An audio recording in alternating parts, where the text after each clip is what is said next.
live on a Tuesday night. It is 8:04 Eastern on the 19th of August. Welcome inside the channel. This is the Ravens Collective, and it's edition number 3. I'm Bobby Trossett, joined alongside my co-hosts, Jeff Zarebek of The Athletic, Cole Jackson of Road Graders. Great to be back with you, gentlemen. And a week from today, we'll have probably, I don't know if they're going to have it ready for us at 4 p.m. Eastern, the final roster, but at 4 p.m. Eastern, the NFL, literally across the entire league, these 32 teams got to get their 53-man roster solidified. So tonight is all about projection, anticipation, prediction. And I'm lucky to have you guys by my side for that and a whole lot more. Guys, we are 717 watch hours to kind of peel back the curtain for you away from monetization, which means we're going to be able to give you more content.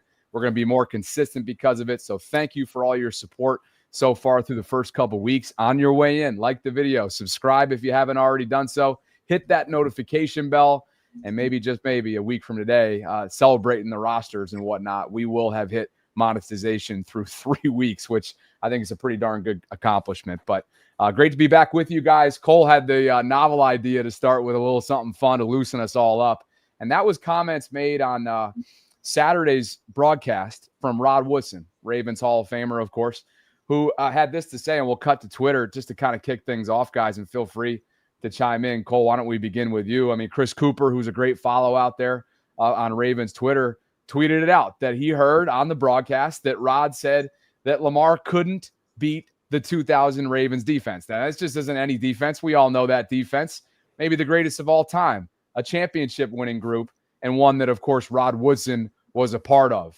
Well, look whose timeline it hit, Cole. I know you want to start. The baton's yours, baby. No, I always love when it's like Lamar wakes up from a nap on a Tuesday and just decides to go on Twitter and just let loose. I always get a big kick out of it because it'll be days with nothing and then just an afternoon of tweets. And you can just picture Lamar chilling on his couch. But I love these types of topics. And I completely get what Lamar is saying because you can do this. It was kind of like when I remember during COVID when The Last Dance came out and everybody was talking about the Pistons and the physicality and how would that hold up today, but now it's a 3-point shooting league, so anytime you're talking across eras, I think it gets really interesting. But for me, when you go back to that 2000 Ravens defense, that front seven, including their defensive line, like there's just not many O-lines that could keep up with the power that they're bringing. And I think what's interesting though is there was no quarterback back then, like Lamar Jackson. And so they didn't really have to, they were facing mostly those drop back passer types and they just absolutely ravaged them. So I do think it raises an interesting question, but I don't know. I got to lean towards the 2000 Ravens defense. I don't know if it's just the old school mentality in me. It's not to deny the greatness that is Lamar Jackson, but if you're comparing offense to defense, I also don't think the Ravens have the offensive line to stop that Baltimore Ravens 2000 defensive line. Yeah, are we talking, what rules are we talking? Because if they played the way the 2000 team played in this current rules, those guys would be getting arrested for how physical they were against opposing offenses. That wouldn't fly. The clutching and grabbing, the hitting the quarterback. Tony Saragusa would have been in jail for that hit on Rich Gannon in the playoffs. So, look, I may I may have the get off my lawn vibe on this one, but it's just impossible to compare the eras. But I'm not taking anybody over the 2000 Ravens defense. That's just how it was. You're talking about a group with the best middle linebacker in the history of the NFL in his prime. You had the two animals inside that didn't let anyone touch Ray Lewis. You had the bookend pass rushers and McCrary and Bulware, and you had the shutdown corner and McAllister. Man, was that a really good team. I think the Ravens would make some plays on them. They weren't going to go the Giants like the Giants did in the Super Bowl where they could barely gain a yard. But I'm not taking anybody over the 2000 Ravens defense. But fellas, if nothing else, is this not like a rare opportunity for everybody on the outside looking in to kind of enjoy this peel back of the curtain, if you will, when it comes to Lamar's competitive spirit from within. I mean, Rod's obviously entitled to his opinion, and Lamar, as an all-time great who will one day be in Canton as well, barring something crazy and unforeseen, has his own side of things as well. So as you can see here, the mentions were let's just say Lamar had time earlier this week, pulling out some gifts, going back and forth with one of his fans here, Jeremy, and then of course to Josh. He's like, look, I like me versus him, meaning Rod, in open space. And as we've seen time and time again, just ask TJ Watt and other all pros over the last 7 seasons, he's made them look darn silly in space. So that's how we're beginning tonight, a little primer, if you will. And again, we're so glad you guys can be with us for the 3rd edition of the Ravens Collective. It's roster projection special for you. And I think we should just dive right in. We're going position by position. Let's begin with the elephant in the room, which is, I don't even know if that's the right phrase because it's so obvious what they're doing at quarterback. But Cole, in the doc, you kind of asked the question, has Cooper Rush been disappointing as QB2? A lot of folks felt like he was an immediate upgrade over Josh Johnson, who they had in the building last year. And we know in the past, in this Lamar era, they have carried 3. That's not going to be the case, you would think, this year. But has Cooper been a disappointment through 2 preseason games to you? I think he has, because he's mostly playing against backup defenses. And, kind of what I saw in the value of paying, I wouldn't say significant money, but paying a decent chunk of money to a backup quarterback is that if he does, God forbid, have to get into action, because, obviously number 8's quarterback 1, undisputed, will never change. And I want, 20 games of a healthy Lamar Jackson. But if Cooper Rush does have to get in there, whether it's to get you out of a game, get you through a two game stretch, I felt like, we're going to pay someone. I want to see a good performance out of them, even if it's in a game manager role, because obviously they'd pivot to a Derrick Henry, heavy approach. But Cooper Rush in the past has been able to at least go in and be a game manager. And I've just been disappointed in what I've seen from him. He's had 3 of the 5 starters on the offensive line in there. So it's not like he's, playing, behind a bad offensive line, but just some of his throws, some of his decision-making hasn't been very good. There's been times where, the pick that went to LeJohntay Wester, I don't think Wester really helped him out there. It kind of looked like he could have got up and tried to make a play on the ball, but it just hasn't looked overly great. So, I felt a little disappointed given they paid a decent chunk of money to them. So that's really what it is for me. It's more about the cap allocation. I think they're paying him $6 million, or maybe I'm completely off on that. But could it have gone elsewhere? Yeah, I don't know. I think that's been kind of overblown. I mean, one, he's on a 2-year deal, so I think it's 2 for $6 with a couple more million incentives. And I looked this up earlier. He's like the 50th highest paid quarterback in football. So let's say there's 32 starters, and I'm not very good in math, but that means he's 50th. So that means he's paid average backup quarterback money. I think he's an average backup quarterback. And I think that's pretty much what we've seen. I think the decision-making, I don't think has been as good as it needs to be. I absolutely agree with that. I also think he's given some young wide receivers chances to make plays, and they've kind of let him down at times. I thought that first interception against the Colts, Dayton Wade didn't make a play on the ball. He got just pushed around. I thought that Wester interception the other day against the Cowboys, he got manhandled and he didn't turn around, and he got physically bullied. And then I thought the Rasheen Ali interception was clearly not Cooper Rush's fault. It hit off Ali's hands. So I would like to see him make better decisions. I thought at the beginning he is an upgrade over Josh Johnson. I still believe that. I would like to see a little bit better, but I also haven't been discouraged by him at all. I still think in the long run, he gives you a better chance than Josh Johnson. And one thing I see Cooper Rush doing a lot more than Josh Johnson is pushing the ball down the field, giving his wide receivers a little bit more of a chance to make plays. And obviously that's led to a couple picks. So the decision-making has to be better. But, he kind of is what I expected for the most part. I think he's pretty much an average backup quarterback in this league. for the sake of timing, we'll shift gears to running back because we are literally going running position by position.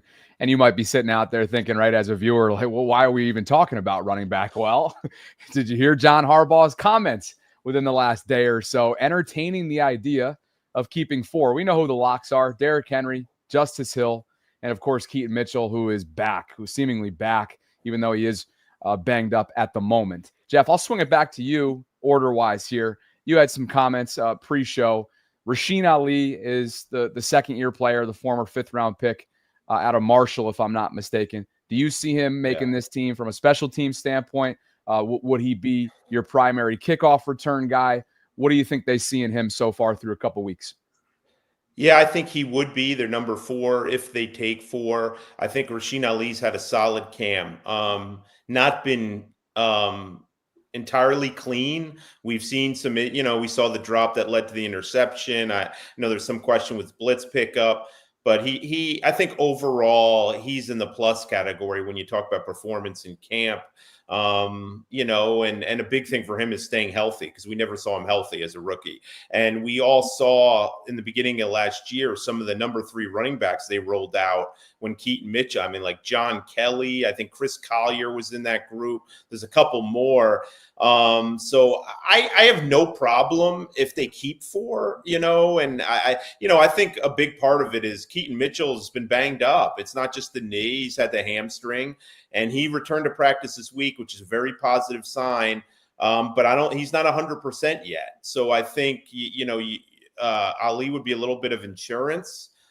And it's going to depend on other roster moves. I don't think this is in pen. I know what John Harbaugh said, but if you read the entire quote, there was a caveat there, like, as of now. Plans change in the league late before cutdown day. So, if it comes to another position where they feel like they can't afford to expose a guy to waivers, I don't think Ali is out of the woods yet. I really don't. I think it's probably looking good for him at the moment, but there's still some football to be played, some days before they have to make a decision. And, it may be a 4 running back lean right now, but I don't think that's set in stone one bit. I definitely respect the need for running back depth. I remember the days of Latavius Murray and Devontae Freeman, Lord help us all. And so, having some competent backups is definitely not a bad thing. But to be honest, I was surprised. I was surprised to hear, and you're right, he did add the caveat in the quote, but I was surprised just because there's a lot of very promising young defensive players that I could see factoring into the special teams competition, and I just don't see Rasheen Ali doing that. So basically, by keeping Ali, he's just going to be your weekly game day inactive because he's not going to play a key special teams role. And you kind of have it set where Henry's your bell cow, Keaton Mitchell is going to be your change of pace, and Justice Hill is your third down back pass catch specialist. So I guess I just didn't really see the fit to declare him. And is really Rasheen Ali going to be that highly sought as a practice squad guy where he'd get signed onto someone else's? Like, I just don't see that. And then I look at the other thing I wanted to take a look at too is they have 2 guys on their roster that have been, they're not guys that are going to go out and get you a bunch of yards after contact, but Myles Gaskin and D'Ernest Johnson, they're very much like Latavius Murray and Devontae Freeman, right? Like they'll get you what you block for, and, they can play responsible football. And, I kind of see them as the practice squad guys, maybe not both of them, but one of them. I'd probably almost lead towards Gaskin because he has some special teams return ability to him. So there's a little bit of value there. But, I always liked Johnson when he was in Cleveland. I think he runs hard. And again, he's the guy that, if you block for him, he'll run through contact. And, I think he'd look a lot better with the starting offense. So, I just didn't see the value in it. If you end up putting Ali and Johnson, for example, on special or on practice squad, and one of them gets claimed, well, you got the other one. So I was just surprised because of, and we're going to get into the defensive roster crunch because I think it's more pronounced than folks seem to think. I see everyone like Okoye's making the team, Jay Higgins making the team, Ruben Lowry's making, and then you kind of start crunching the numbers and you're like, all these guys can't make the damn team. And the 4th running back really starts to complicate it. So that's really my perspective on it. No shortage of carries for D'Ernest Johnson. I'm guessing that's going to be the case as well. This upcoming preseason finale. Out there. Yeah.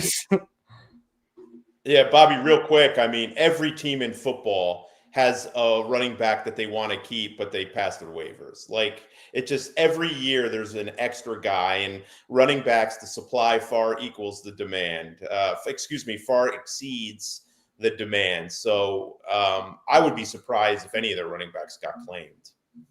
Let's move on to something that seems like a pretty darn sure thing, and that is the wide receiver room.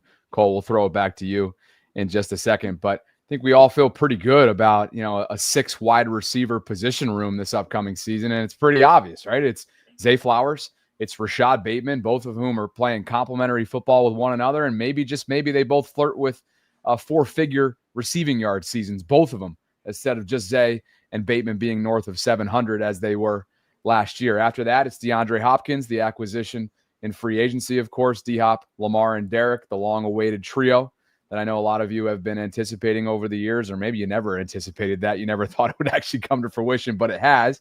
And then after that, the likes of Tylan Wallace and a couple young guys in Devontae Walker and LeJohntay Wester. So, Cole, I ask you, in recent memory, this has got to be one of the more deep and talented wide receiver rooms, particularly in the Lamar era, maybe the most. And I don't think that's saying anything outlandish. Yeah, I think it really comes down to your opinion of where DeAndre Hopkins is at this point in his career. I'm much higher on him than I think the general consensus, and I'm willing to live with that. But, when I went back and watched his tape last year, I think there's still some meat on the bone. And I think folks forget that he went through last year through training camp. In the first couple of weeks, he was hurt, so he didn't have a normal offseason. He didn't go into the season healthy, and from all accounts, he's been relatively healthy this offseason. He's been able to get into this offense, and I'm a big fan in when I'm building an offense, I want to be able to do everything. And I think the Ravens, once Isaiah Likely's back, they've really done that. They can go 12 heavy with Patrick Ricard. They can go 12 light with Isaiah Likely and Mark Andrews. They can go 11 personnel with Hopkins as a true X, Bateman as a Z, and Zay as a slot. Like, the more this offense can configure itself in just about any way. They can go heavy with Derrick Henry. They can go light and fast with Keaton Mitchell. Like, the options are really endless for what Todd Monken can do. And I think the wide receiver room is playing a big role in that, because I think Zay, Bateman, and Hopkins all complement each other so well. All three have a diverse skill set, and it's really going to come down to, can D-Hop still play above the rim? Can he be that 50-50? It's 3rd and 5, and Bolden's going to make that insane catch against the Patriots in the playoffs. Can he be that kind of guy for Lamar Jackson that he is sorely needed in the playoffs? And I think he can. And that's really, if you disagree and you think he's washed, well, then you probably disagree with me, and that's fine. But I just think there's still meat on the bone with DeAndre Hopkins, and that's why I'm so excited about what he's going to bring to this offense. Hey, Jeff, you returned to practice today. How do you look out there? He didn't practice a whole lot, but he looked fine. I think, in a perfect world, you want him out there taking a lot of reps with Lamar and getting on the same page. He's had some nagging stuff, but I also think there's a sense of he's a pro. He knows what it takes to get ready. And we're not going to push him now. We're going to save a lot of his bullets for the regular season. So, it's been a while since there's really no questions about who's going to make up the receiver room. Usually that could take a show all up, an hour show all in itself, just talking about the wide receivers. The biggest question with the wide receivers is who's going to be on the practice squad, really. And if you keep 6, I don't know that you need more than 2 maybe on the practice squad. That would seem to be plenty if you have 8 receivers in the room. I think you try to keep one of the veterans, whether it's Kirkwood or Anthony Miller, on practice squad. And I think maybe a guy like Dayton Wade, you try to bring back, has youth on his side a little bit. They're pretty much set there. I will say this though, guys, and he's a learning, and I think especially as a receiver, Wester didn't play very well the other night. We saw another drop in practice today. It's kind of been interesting. He's caught punts really well, and he made 3 good decisions in the Colts game too. So he's looked really comfortable catching punts, and wide receiver, though, has been a bit of an issue with his hands. So you want him to be clean Saturday, not to put any doubt in anybody's head, make the right decisions on punts and start hauling the ball in, because you don't want him to be battling confidence with his hands heading into the season. On to tight end we go. We appreciate you guys for being with us. Over 250 concurrents. If you could like the video, subscribe to the channel, hit that notification bell. This is episode number 3 for us. We're approaching 2,000 subscriptions and kind of getting narrowly close to that second threshold for watch hours in order to monetize this thing so we can send it to the moon. So needless to say, thank you guys for being here. It's our position by position breakdown 1 week out from the deadline for 53-man roster projections. We're talking projections, but the cuts 1 week from today. That's the 26th, 4 p.m. Eastern across the league. Jeff, we'll stick with you as we talk about tight end. And obviously we have to hone in on Isaiah Likely. He successfully underwent that foot procedure just a couple weeks ago. Where do you view, from a designation standpoint, how they might handle him? What are you hearing? I know he's been around the facility you had mentioned on last week's show. Where are his spirits at, and where's the conversation surrounding number 80? Yeah, I saw him today, actually. He was he ducked out of the team facility a little bit from the door and was just watching practice. So, he's still been around every day. I think they're just going to, I asked John Harbaugh about him yesterday. And he said there was really no updates. Everything's coming along fine. Even if he doesn't play week 1, even if they feel like he's unlikely for week 1 and 2, I don't know, man. I think they're going to roll the dice and just keep him on the 53. I mean, you put him on IR, that means he couldn't practice until week 5, and his first game couldn't be any earlier than week 5. There's some important games week 1 through 4. And if there's even an outside chance you get him back for week 3 and 4, I think you roll the dice and give him all the time he needs. And it kind of reminds me, guys, of I think it was 2023, right? Marlon Humphrey had, I believe, his foot surgery as well. And there was the exact same question. Would he be ready for week 1? Probably not. How long he's going to take? Well, you know what? They kept him on the 53-man roster. He still missed the first 4 games. So as it turns out, maybe it would have been smarter to put him on IR. But I don't think they think of that like that. I think they think of it like, hey, this guy's one of our really good players. These games are important. We need to give him, we need to keep a carrot out in front of him to say, hey, keep rehabbing hard. We're keeping you on the roster. So whenever you're ready. So I think he's going to be on the 53-man roster. They still have, I would imagine they'll give him a good health evaluation. They still have a week to see how he's recovering.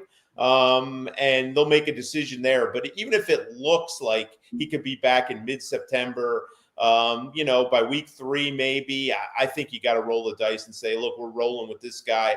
We'll take 3 tight ends. If he's inactive, we'll use one of and we feel like we need another tight end for a game. We could always, elevate somebody from the practice squad for that game. But at this point, I think you have to put him on the 53 and give him every opportunity to get back within that first 4 weeks.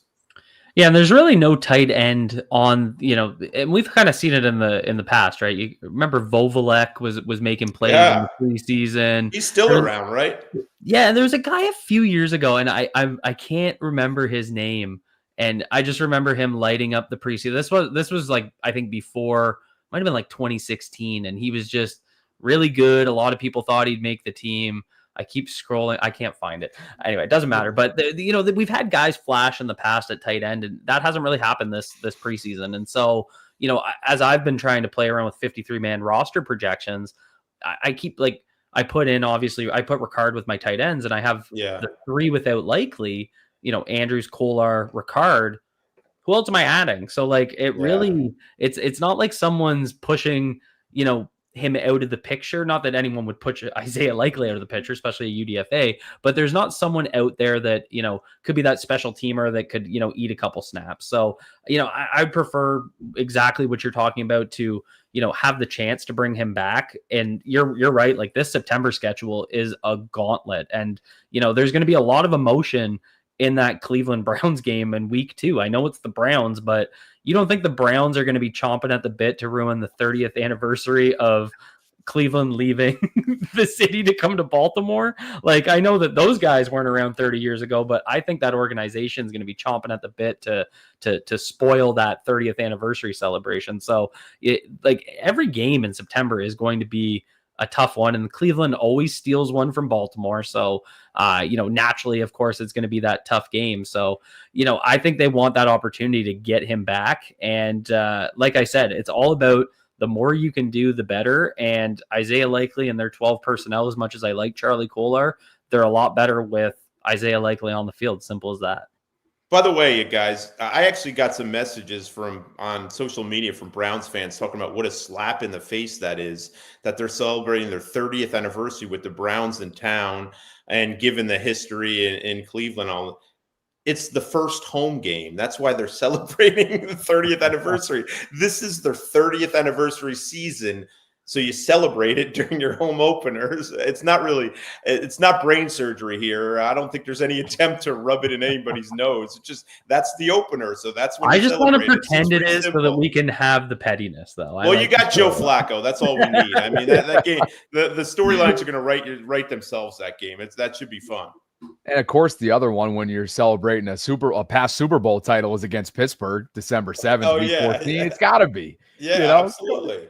That was strategically decided upon, it sounds like, from an ownership front office standpoint, whoever makes those decisions. But, by the way, it wasn't all that long ago that we chatted about Kadir Ismail last summer, who's out with the Vegas Raiders, busting his butt throughout the summer. So that's something to keep in mind there, too, when we talk about tight ends. It's off to the offensive line, and you already know where it's going first here. Cole for Road Graders is all over this. Go check out his channel, guys.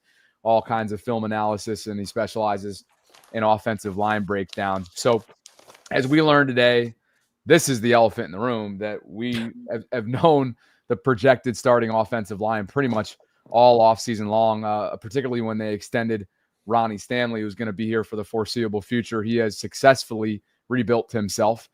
Andrew Voorhees will start at left guard, as he did last year before going down with an injury, and opened the door for Patrick McCary, who closed it shut. Tyler Linderbaum is the centerpiece, as we all know, pun intended. We also know what the right guard dialogue has been like. Bobby, you got to duck when you say his name. we also know that dialogue pretty darn well, don't we, Jeff? Your words garnered some traction, didn't they, on social media? Yes, I clipped that because I knew people would enjoy it. Daniel Fa'alele is your projected and now confirmed starting right guard. And, of course, rounding out from left to right, it's Roger Rosengarten, year 2, after a pretty solid rookie campaign. Cole, first of all, any thoughts on that? And 2, how do you see the room rounding out? I mean, is anyone surprised? It's one of the. I remember I got a message a few weeks ago, and they were like, "Do you really think there's a competition at right guard?" And my answer was no, but I'm still going to advocate for what I'd want to do. But I and Jeff and I have talked about this offline in the past, and I know what the Ravens are going to do. It's just not what I would do, and that's okay. That's okay. Overall, I'll say something nice about Daniel Fa'alele. Had a good game last week. I thought he had a really nice game. If he could do that in pass protection every week, I probably wouldn't have a whole lot to say. The big thing for me when you look at this offensive line, I think all the right guard focus has really taken some of the shine away from what Andrew Voorhees has done in this preseason. He's done exactly what I wanted to see Fa'alele or Cleveland do at right guard. He came in, he played sound. He didn't have a down rep, really. I think I clipped 2 bad run block reps, and he's left no doubt. And that's really what I want to see out of these position battles. I want to see a guy just come in, grab the bull by the horns, and drive it into the ground. And that's what Andrew Voorhees has done. And I really think he deserves his flowers. So I want to give him that. Then you look at the right guard situation, and, I went into ChatGPT the other day and I made a picture of Daniel Fa'alele riding a roller coaster, and then I decided not to tweet it out because I knew I'd get everyone upset. But that is the Daniel Fa'alele experience. It is a roller coaster. You'll have a rock solid game, and then the next week you'll have a down game, and he's doing what every NFL player does in their career. They're chasing consistency, and he's going to continue to do that, and it's in the Ravens' best interest to jump on board, cheer him on, and let's hope that he finds that. Then you look at the backup picture. Another guy that really deserves his flowers is Corey Bullock. This is a guy that came in, surprised a lot of people, including myself, playing over Nick Samac early, and again, left no doubt. I have a DM from Corey. I reached out to him. He followed me on Twitter the other day, and I just said, phenomenal game. Good luck next week. And his response to me just said, thanks, man, trying to leave no doubt this year. And like, what a mentality to have. And he has gone out and just like Andrew Voorhees, he has done that. I really wish we could have got him in some of the right guard snaps with, Tyler Linderbaum, just see what it looked like. But maybe we'll have to park that for next year when Emory Jones is in that conversation as well. And then you look at some of the backups. I thought Joe Noteboom, I thought he had a down game last week. I'm definitely worried about the depth. But, Jeff, looking around the league, how many teams could say if the starting offensive tackle goes down, things are going to get dicey? It's like quarterback. There's not 32 or 64 starting offensive tackles in the National Football League. So, depth's a concern, but it's a concern for the entire league. Yeah, I think John Harbaugh made some interesting comments about offensive line today that provide a little clarity of the decisions we're going to get over the next 7 days here. One was he hedged it a little bit, but he pretty much said they're going to take 9. And I think, in a perfect world, when they're lining up the roster, I think they like to go 25 on offense, 25 on defense, and the 3 specialists, right? Balance, flexibility. But I don't think that's set in stone. There's been years where they've had 26 and 24. I think there may have been a 27-23 year. So I don't think they go into it and say, we have to have that. But that's the preference, right? So I think when John Harbaugh said Ali will be a 4 running back, we're likely planning to go 4 running backs. People wondered, well, where do they get that spot on offense, right? If you're going to take 6 receivers, 2 quarterbacks, the 3 tight ends. And, most people thought maybe they'd take 10 offensive linemen. They've liked doing that in the past, but John made it clear today that that's going to be really hard to do on this team. You know who their 10th offensive lineman is right now? He's Emory Jones, and he'll be there in week 5. That's pretty much how I think they're going to look at it. So I think now probably a pretty good chance they take 9. The question is, who are those 9? I think we know the starting 5. We know Noteboom's a swing tackle, so let's put him at 6. And then there's 7, 8, and 9. Now, are we sure Ben Cleveland's a lock? I've been operating under that. I've put him on the team, and I know I'm going to get messages. I don't like Ben Cleveland. I hear you, but we've seen exactly how his career has gone here. So I think he's on the team because they have no other veteran guard. And I think you need a veteran inside guy. He's versatile. He can play center. He's even played tackle some. So he would be on my roster. I know that for sure. And I think he's going to be on this one. Carson Vincent, I think he's almost a lock. You don't draft a guy like that who is a developmental prospect and then pull the rug out from under him in 1 year. It's like, what do you expect? Like, they knew he was a developmental guy, and they've needed a developmental tackle for a while that they could develop. And hopefully Carson Vincent's good enough to be their swing guy next year. I think if you expect him if he has to play this year, I think that's going to be tough.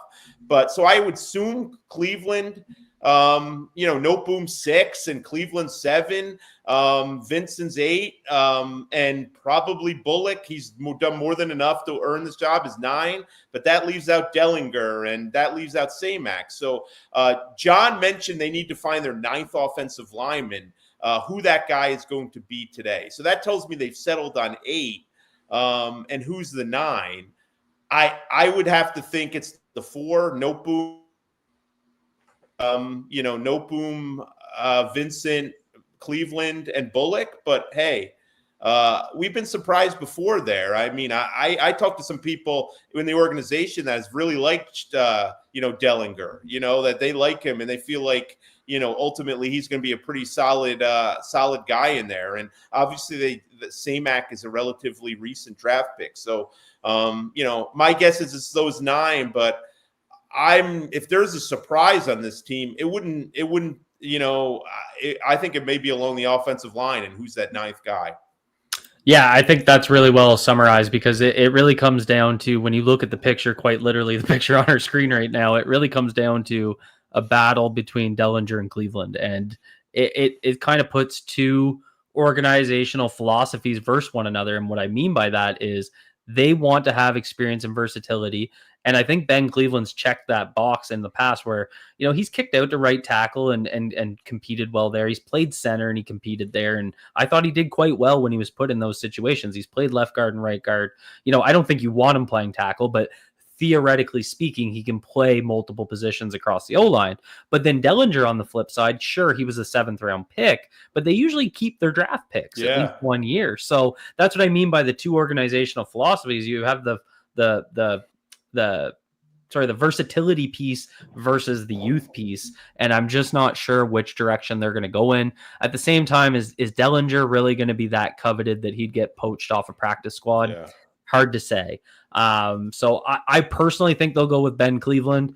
And this Ben Cleveland update is brought to you by Rave Kingdom. Shout out Rave. And we'll move on to the defense. By the way, I love the spelling of center, right? The Canadian spelling of center. That's spectacular.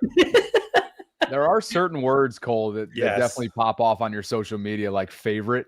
Someone spell color in the chat for me right now. Hey, before we do switch sides of the ball, that is, Jeff, one thing to follow up on, I'm curious about, just because Emory Jones, John has spoken about that as we've already alluded to. Do you think that like a red shirt year could be brewing here? Yeah, I mean, look, he's missed so many snaps, and it's such an adjustment for young offensive linemen. It's tough. And, again, this guy's not just missed training camp. I've said it on the show the last couple of weeks. He's missed OTAs. He missed rookie mini camp. He missed mandatory mini camp. He hasn't played since college. So he'll be eligible to practice the week after week 4. So he's, but again, just because he's not allowed to practice when he's going to be on this NFI list. So there's ways you can get your reps. You can work out in the field house and do the different things. He's in on meetings. He's been in on meetings. So there's things he could do where once he gets on the field, he can, he can pick things up, but nothing substitutes live reps. And he's starting behind the 8 ball. There's no question about it. I mean, he's eligible week 5, but I think it's going to be a while before we see him where they feel comfortable putting him out there. It's really hard on a young player to miss out on all those reps. Certainly makes you wonder too, how much, if any at all, familiarity they had with the medical in terms of the potential of this unfolding the way that it has so far. Yeah, they said they knew, but I can't imagine they thought it would be this long. And John Harbaugh has honestly said that to be, so I'm not exactly breaking news there. He's mentioned that, the rehab hasn't gone as quickly as they hoped. Yeah. On to the defensive side of the ball we go. But first, let's refresh where we're at in terms of likes, because that's what makes this channel go. We've got 340 concurrents at the moment with 121 likes. So needless to say, if we could beef that number up, we'd appreciate it, guys. Like the video, subscribe, hit that notification bell, and join us Tuesdays at 8 p.m. Eastern from this point forward. On to the defense. Let's go back to your graphic, Colts, because it's slick and it's a great way to showcase what you're all about in the Road Graders world on YouTube. And let's see whose turn it is. Jeff's had a little bit here, so he's on a good run. Let's go to Cole. Let's talk defensive linemen, and I'll let you take this in the direction that you so choose. I mean, obviously Michael Pierce has retired. Brent Urban is back with this team. He's been a handshake deal in years past. How do you see this room working out, just numbers-wise, first and foremost? Yeah, I think this is going to be one of the tougher cut downs, and this is where we get into needing to kind of have that full defensive picture. I think Adisa Isaac ending up on IR simplifies it a little bit, as much as obviously I'd never want to see a player get hurt. So that sounds a little harsh. That's not necessarily what I mean, but in the sense of going with 5 outside linebackers instead of 6, that was one of the things I think they were going to struggle with, was who's your 5th and 6th, and what do you do about 6? So they're going to likely go with 5 outside linebackers. So then it becomes, what do they do on the D line? Because the D line is always an interesting conversation, because you're only putting 2 on the field, but you want to have that depth and you want to have a rotation. So obviously Travis Jones, Nnamdi Madubuike in your nickel defense, they're your 1 tech and your 3 tech starters. I don't think that's overly complicated. Brody Washington is going to maintain a role. Then it really becomes, who's that backup 1 tech? Because Travis Jones, we don't want him playing a ton of snaps. We saw what happened last year when he was hurt, and also when Pierce was hurt, where they didn't have a healthy rotation going. You saw his effectiveness get limited a little bit. So I think there's a lot of value in a backup one tech. And, has John Jenkins ran away with it? I don't think so. Okoye flashes week 1. Jason Jones flashes is week 2. So what do you really do there? I think that's going to be one of the big decisions, is that backup nose tackle position. Do they just go with the experience of a John Jenkins because, he's been around the league for so long? Or do they want to go with a young upside guy? I don't think they'll keep 3 one techs. It just doesn't make sense to me. I think it'll be just 1. So then that means, are you keeping 3 techs? So Matabike, Washington, and then Peebles is going to be in that spot. So there's your 5. But then what do you do with Brent Urban, who I think's, come back and he's played well, and he factored in quite a bit last year where he was, playing snaps and he was making plays. I used to always tweet them. He's a Canadian. So obviously he's a guy that I've followed his entire career. And, it's not just playing lip service. He makes plays consistently, but he also could be a guy that he probably wants to be in Baltimore. He likes the familiarity. So, maybe he's your practice squad stash and he's got some call ups, and they go that route with Brent Urban and they go with 5 defensive linemen. But then you look, okay, CJ Ravenel, because he's flashed. And this is where I think it becomes such a tough decision, because so many of these defensive linemen have made strong cases. So I think this is a tough decision.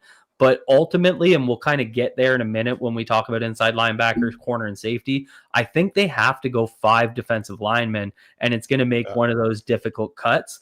And I would expect they go with Jones. I'm really struggling because I really like Okoye. I'll say Okoye, but I understand they'll probably go with Jenkins, and then Matabike, Washington, and Peebles, and there's your 5. Yeah, I think 6 is a possibility. 5 is more likely.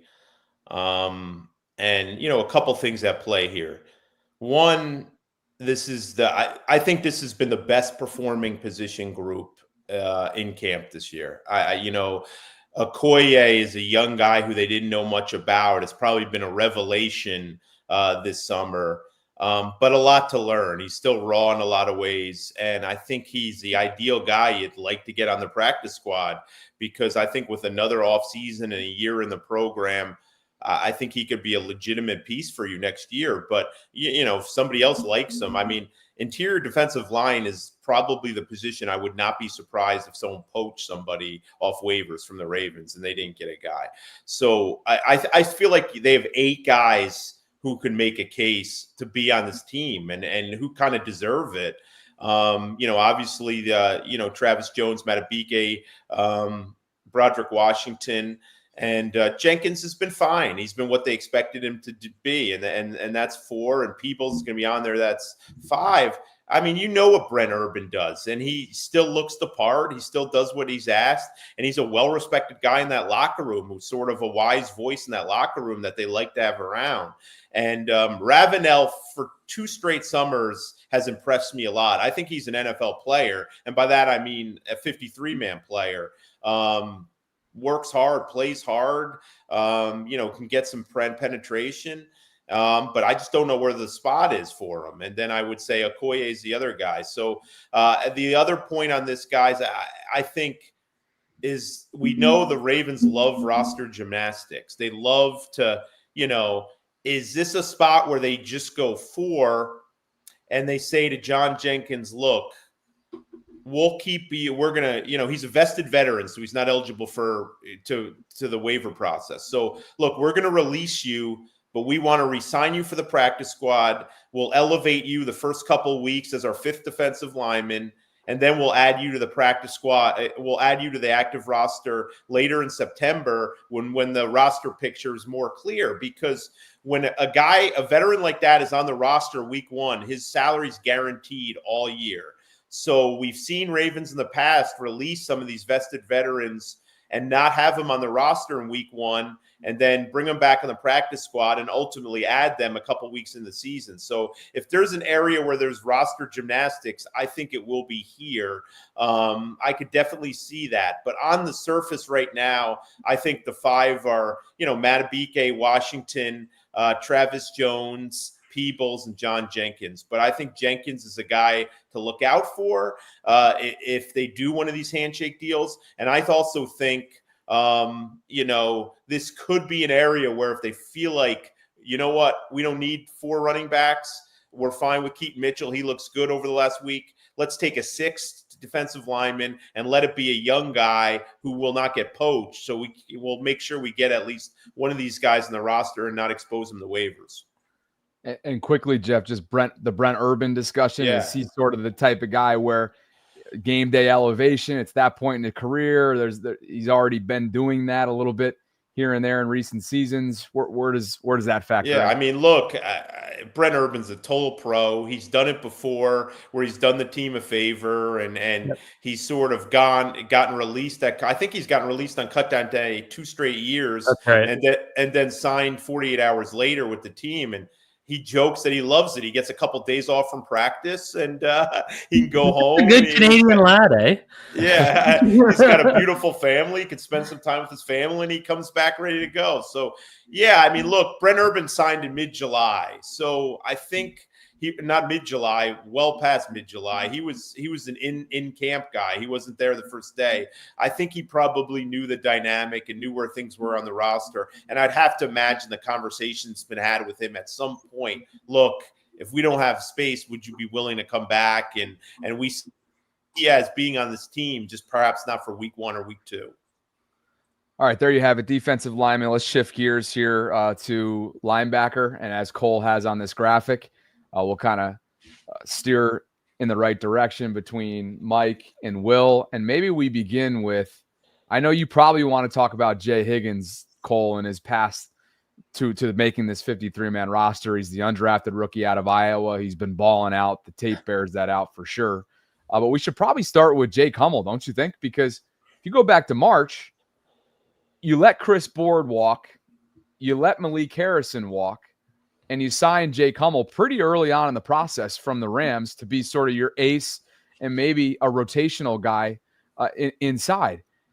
Is he a lock in your mind at this point based on what he's done so far this summer? I have a video coming out on Jay Higgins and Teddy Buchanan tomorrow that kind of recaps last week. And I made the point, and I'm really interested to see if I get agreement on this or not, because I was comparing Buchanan and Higgins, but obviously they're not competing for a spot. But my point of doing this was, I think Jay Higgins' case to beating out Jake Hummel, as weird as it sounds, is Jay Higgins being the 3rd linebacker, not factoring in special teams. But if Jay Higgins is looking better than Teddy Buchanan as a true linebacker behind Rowe and Trent Simpson, I think that gives him a better path to the roster than if he was flashing on special teams. Teddy Buchanan's going to be on this team. We know that. He's also taking a significant role in special teams, and his skill set fits for special teams. So it really makes me question, do they need the ace special team guy in Jake Hummel if you're going to get that from some others?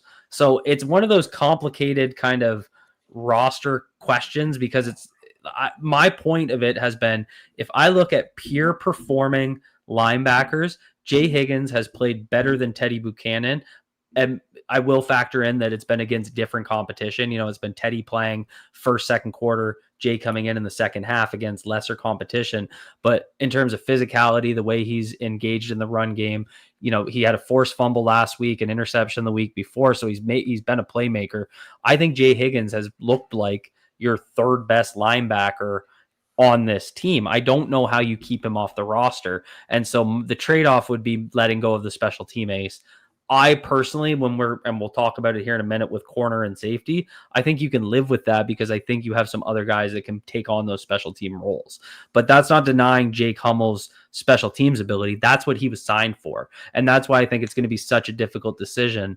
But when you get into the numbers, I really don't know if they can keep 5 linebackers, if they also need to keep 5 safeties. And there's also potential they need to keep 7 corners because of, all the options they have there. So that's really how I'm looking at it. But I'm a big Jay Higgins guy. Like, this isn't just, sure, it's preseason, but you'll see very cleanly in the video I put out, Teddy Buchanan, if a lineman gets his hands on Teddy, he's washed out of the play. Jay Higgins is much more physical. He engages contact, and he does it in a way where he's going to pop a lineman and then slip into the gap. And I think that's going to translate no matter who he's playing against. It's just his style of play that fits a lot better. So I know I'm hyping the heck out of Jay Higgins, but he's put it on tape, and I've just watched the tape to tell y'all what I see.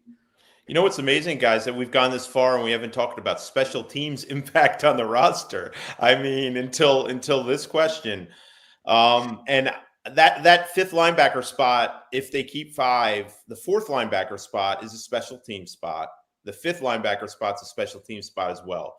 The guy who's best on special teams is going to be on the team. And that's the thing. I mean, that's what makes it difficult. And that's also why I bring up another name for you. Chandler Martin, the undrafted rookie, on that list out of Memphis, he's in the mix here. He's right there with Higgins. I know people don't want to believe it, but he's right there because they like him on special teams. And so I wouldn't dismiss him anyway, or I wouldn't dismiss him at any point yet. I think they'd like to keep him around for sure. I think Hummel's on this team because they target him as a special teams linebacker, and they lost 3 special teams linebackers last year. Bobby, you mentioned the 2, and you also have to add Christian Welch in that list. Technically, Jake Hummel's your Christian Welch. They still have to replace Board and Harrison special team snaps. So this is an interesting position group. The top 3 are set. I assume Hummel's 4, and it's if they can take a 5. And when you break down the roster a little bit, it's probably not this simplistic, guys, and we're going to get to this at safety, but I think this very easily could come down to one spot for Jay Higgins, Chandler Martin, and safety Bo Braid. And they'll take the one they feel most comfortable with on special teams, because those last couple roster spots on the 53 are devoted to keeping your top special teams players. So I think that's where it comes in. Higgins has done a really nice job. So has Martin. This guy at Iowa, All-American in the Big Ten.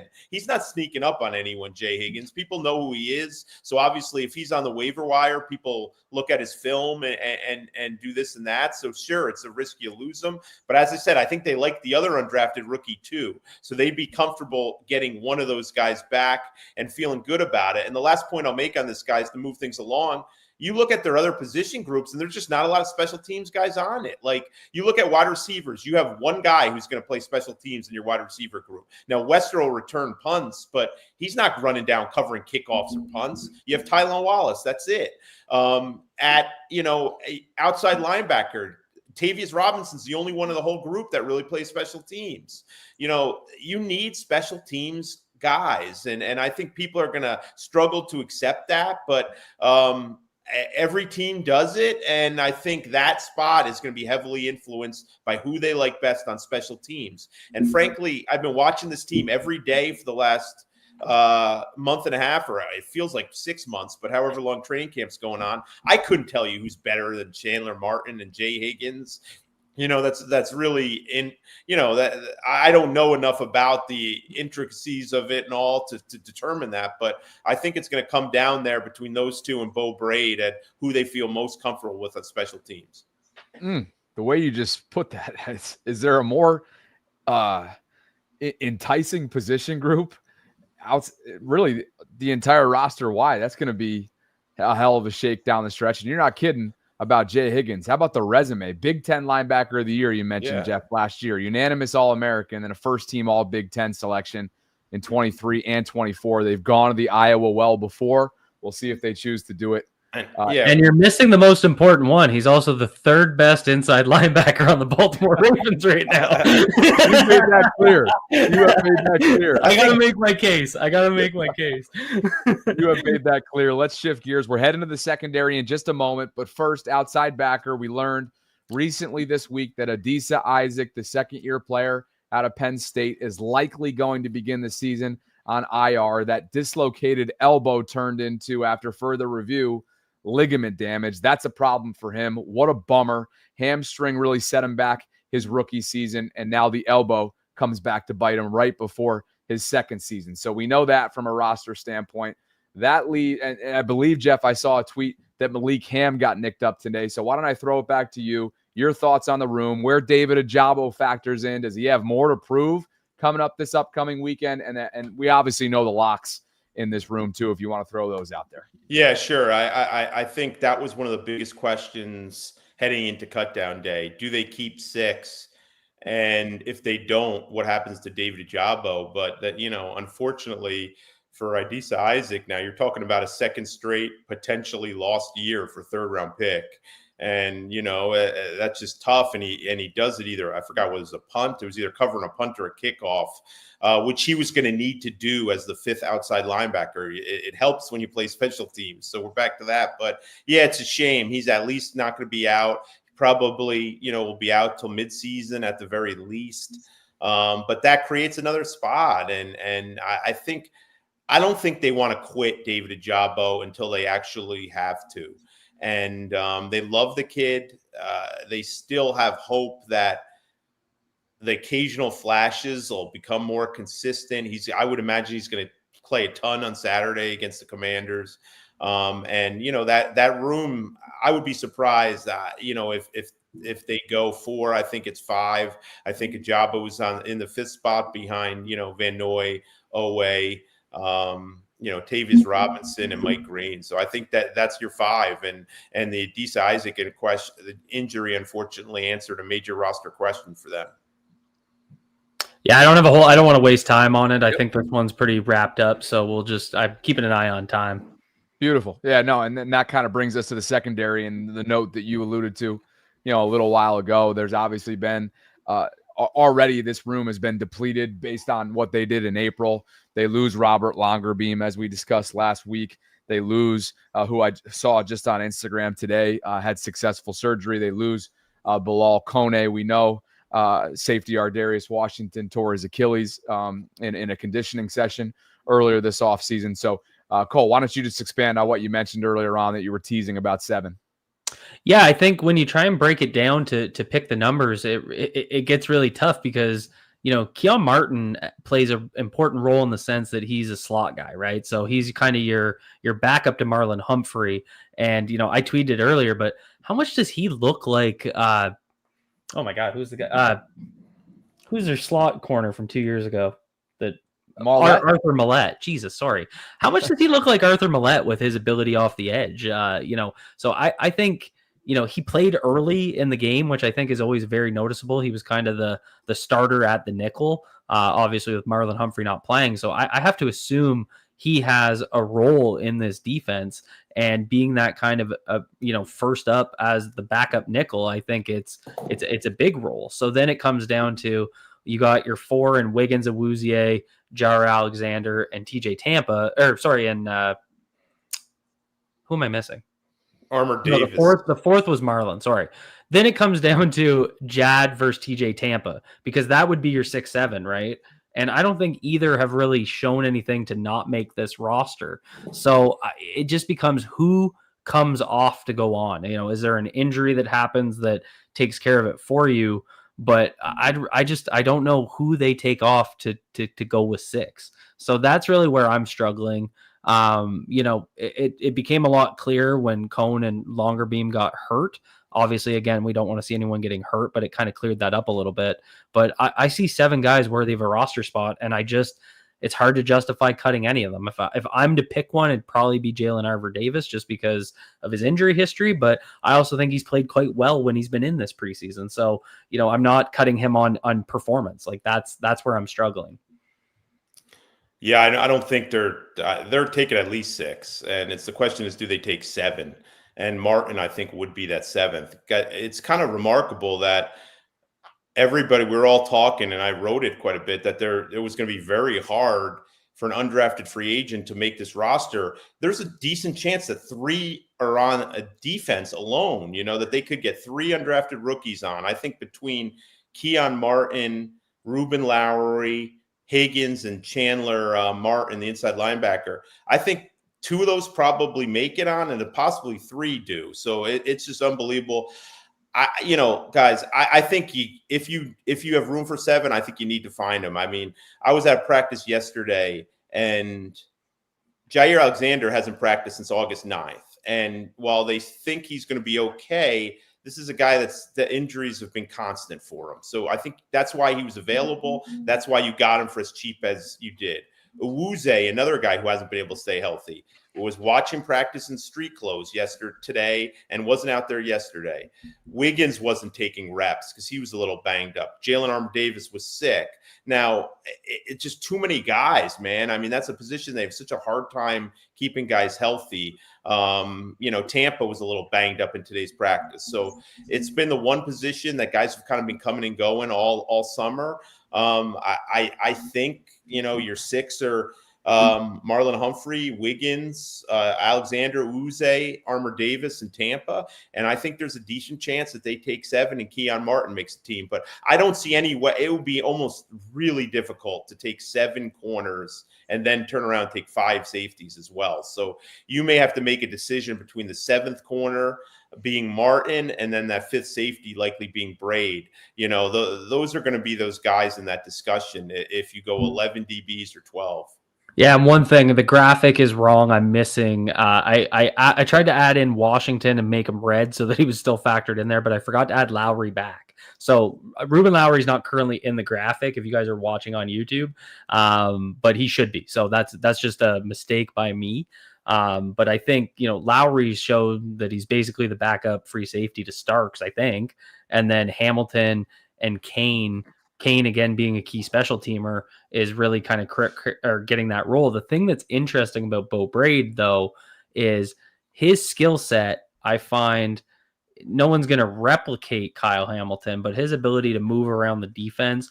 Beau Braid is the other safety that I think replicates that the best. So I like him as kind of the backup to Kyle Hamilton and more of a versatile role. And he has taken on a key special teams role. So this is what I meant by this roster crunch. Getting the numbers in is really difficult right now.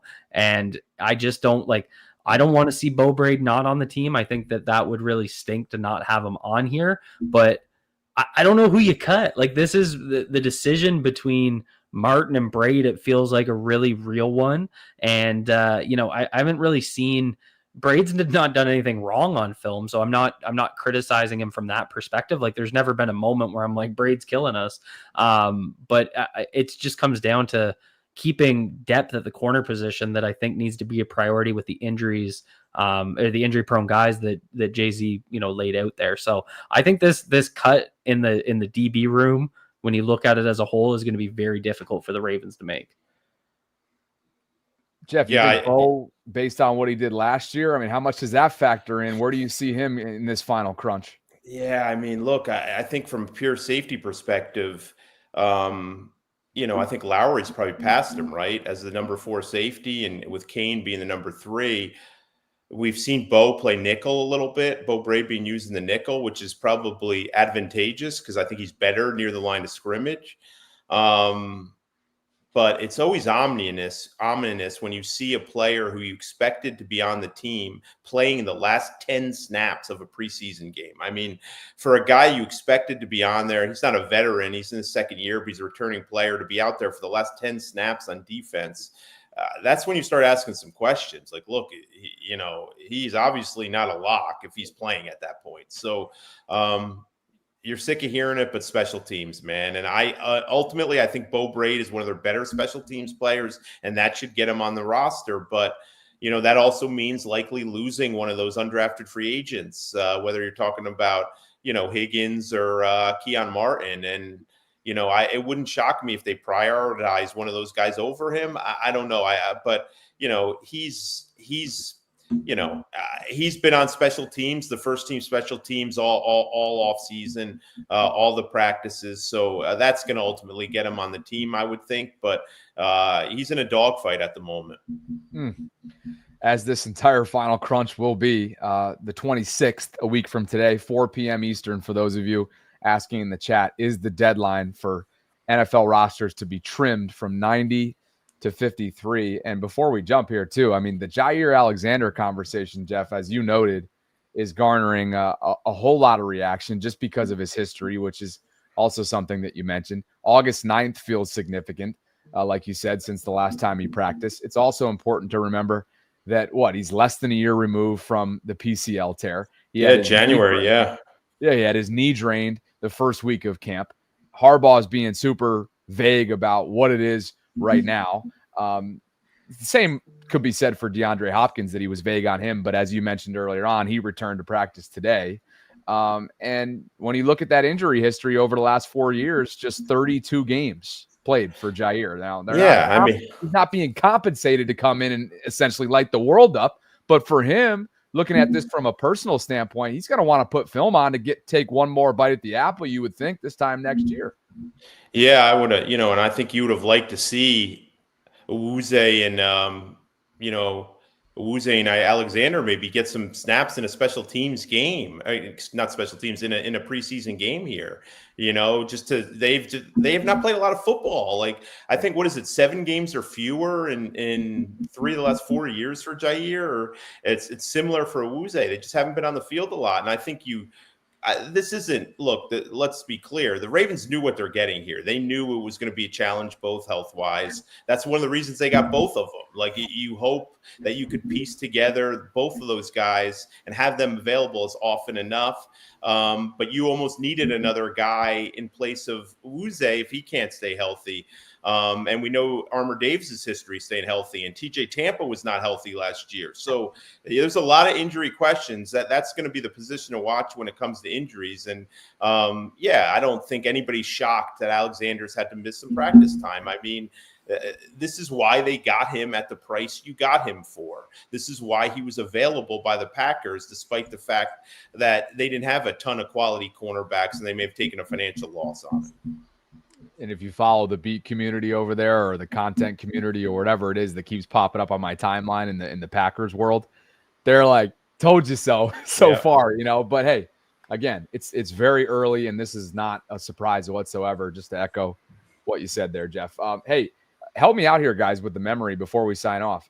Have we been over 400 concurrents north of that? No, this is groundbreaking. Let's get it to 500 plus next week. Seriously, folks, for all you guys tuning in, the active chat, I always have it open here in the background so I can kind of chat in with you guys and watch. Like, just thanks, guys, for all the support. This has been so fun, and building a nice little community here. We absolutely love it. So thanks, guys, for joining us, and just super excited to keep building this. I'll say this too. Likely next week, we're going to have a chance to build in super chats. Yeah. I know you, Cole, you had already kind of mixed that up in the live chat earlier on. I got to explain to Jay-Z what a super chat is. Absolutely.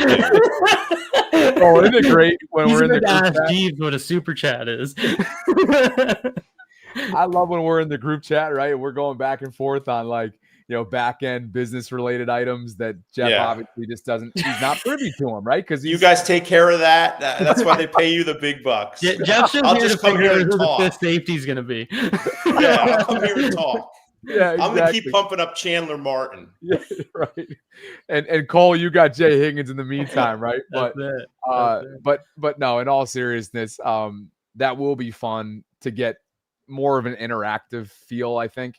Yeah. And so likely if you guys watch this episode, even those of you who didn't catch us in real time, and that reminds me that it'll be available tomorrow, as it always is, the day after in the audio space, which is great. We want to shout out Borna and his team for turning this stuff around, repurposing episodes. If you guys haven't noticed, the best of, if you will, like 5, 10, 15-minute segments have been repurposed in the days that follow this live stream for those of you who enjoy shorter consumption habits. So super chats to come, more interactive experiences to come. We appreciate you guys. Episode number 3 is in the books. We'll be back with you on the 26th. And by that time, God willing, at 8 o'clock Eastern on the 26th, we will have a 53-man roster to officially talk through. And maybe there'll be some surprises, as we already kind of forecasted tonight. So for Jeff, Cole, I'm Bobby signing off from this Tuesday show. Hope you guys have an awesome week. Enjoy the final preseason game, of course, down in Landover. No joint practice this week between the Commanders and Ravens. Appreciate you guys. Thanks so much for spending some time with us inside the collective.